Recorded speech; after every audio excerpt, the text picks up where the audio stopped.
Ons dierbare Here, skepper van die aarde en die ganse uitspansel, skepper van die grootste dinge, sigbaar en onsigbaar, asook die kleinste, sigbaar en onsigbaar.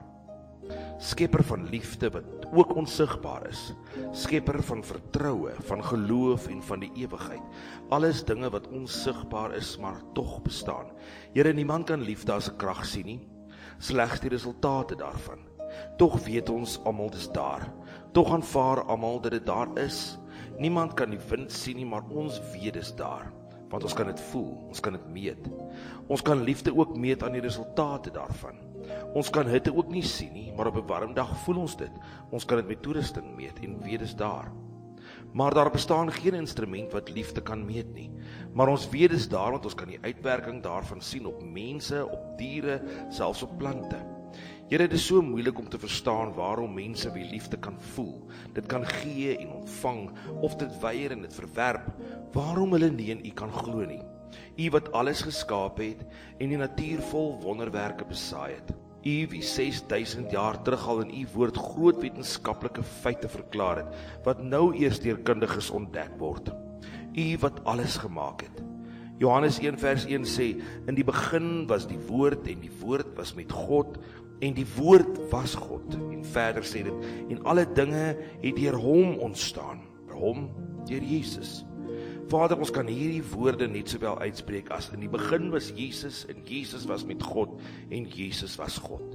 En verder, en alle dinge het deur Jesus ontstaan. Dit is so duidelik dat U liefde so opreg en perfek is, dat U liefde selfs die dood kon oorwin, dat U mens geword het en net soos 'n mens tussen mense kom leef en sterf het in ons plek.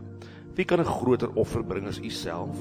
Wie anders kon in ons plek kom sterf om ons sondes weg te was, om die krag van vrymaking gratis vir ons te gee? Wie anders sou ons kon leer wat U ons kom leer het en kon demonstreer het wat U kom demonstreer het?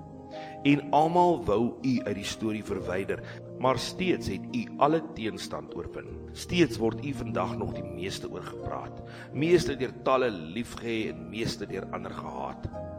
Geen valse afgod word aangeval soos U nie, Here.